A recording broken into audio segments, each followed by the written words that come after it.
Hello everyone, I'm here with my next video on the chapter Glimpses of India Part 1.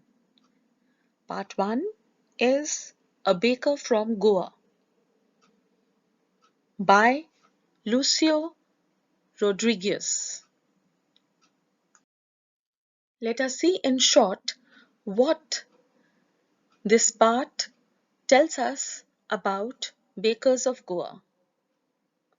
A baker from Goa revolves around the relevance of a baker in the Goan culture, which dates back to the time when the Portuguese ruled over the city of Goa. The Portuguese may have left, but the bread makers continue to have an inevitable stretcher. In this story, the author recalls his childhood days and their excitement on seeing the baker. They were enthusiastic to the point that they would run to him as soon as they woke up without even brushing their teeth.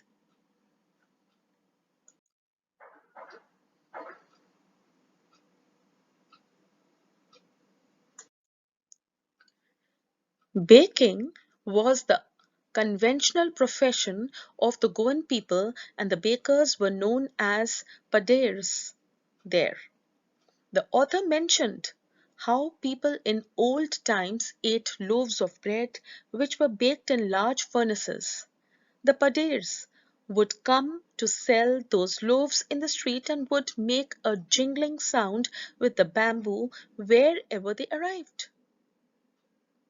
He further added how the villagers enjoyed eating the loaves and the bread bangles brought in baskets for children by these bakers during his childhood. The author also described the special attire of the bakers called Kabai, that was a single piece frock that would reach up to their knees. Besides, he also mentioned how baking became the most profitable profession among the people in Goa, and many bakers led a prosperous life, and their jackfruit-like physical appearance was a valid testimony of their well-being. So that was the chapter in short. I'm here with a few question and answers. I have tried to cover all the small and the minute points in these answers. So let us start. Question 1. What indicates the presence of the paders still in Goa? The presence of the paders in Goa even today is indicated by the fact that still there are mixers, the moulders, and those who bake the loaves. Moreover, those age-old time-tested furnaces still exist. Question 2. Was baking a profitable profession? Yes, baking was a really profitable profession, as the bread was an important part of the food of the Goan people. The bakers earned well and kept servants. Their families looked happy and prosperous. They never starved.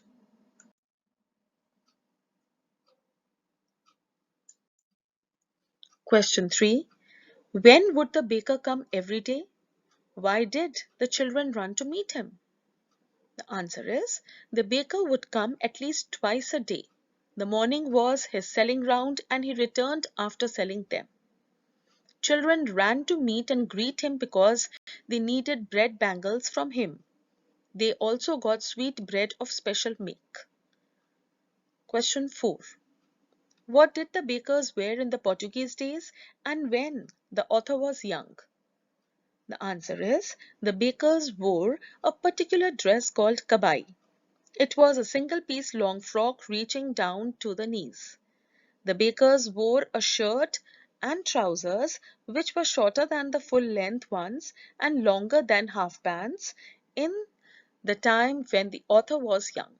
During the time when the author was young.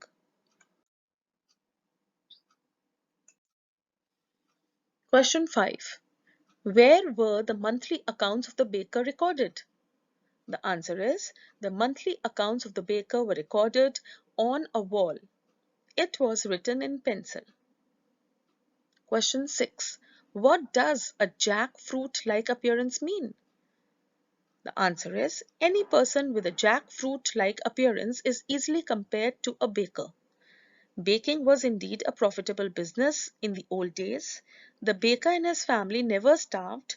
Their plump physique was an open testimony that they were happy and prosperous, and jackfruit appearance is the plump physique. Question 7. Why would the children run to meet and greet the baker? The answer is the jingling thud of the baker's bamboo would wake up the children from their sleep. They would run to meet and greet him to get bread, bangles, or sometimes sweet bread of special make. Question 8. After reading the story A Baker from Goa, do you think our traditions, heritage, values and practices are the roots that nourish us? Why? Why not? A Baker from Goa highlights the importance of traditional practice of making bread for every occasion and festival of the Goan people. This tradition continues even today. This shows how our traditional practices can keep us to our past and heritage. Traditional values shape our personality and also provide us emotional support.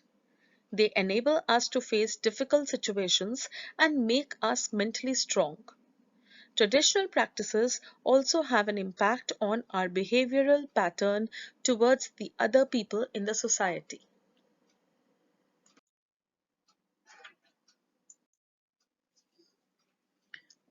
Question 9. During our childhood in Goa, the baker used to be our friend, companion, and guide. What does the statement imply in relation to the character of the baker? The answer is this statement tells us that the baker was a very respected person in the Goan society because he would guide the children about good behavior when he mildly rebuked them for peeping into his basket and giving respect to the elders when he wished good morning to the lady of the house. He was very informal with the children, and so the author considered him as a friend and companion. He was not simply a vendor interested in selling what he made. Thus, he was an important character in the Goan society of those days. Question 10. What is the importance of bread and bakers for the Goans? The answer is different kinds of breads are important during the different occasions. Bolinhas had to be prepared during Christmas and other festivals. The mothers used to prepare sandwiches on the occasion of their daughter's engagement. Marriage gifts are meaningless without the sweet bread known as the bol. Cakes and bolinhas are a must for Christmas as well as other festivals. He enjoys respect and love of the people. The children consider him their friend, companion, and guide. Thus, the presence of the baker's furnace in the village is absolutely necessary. I hope this video was helpful to you.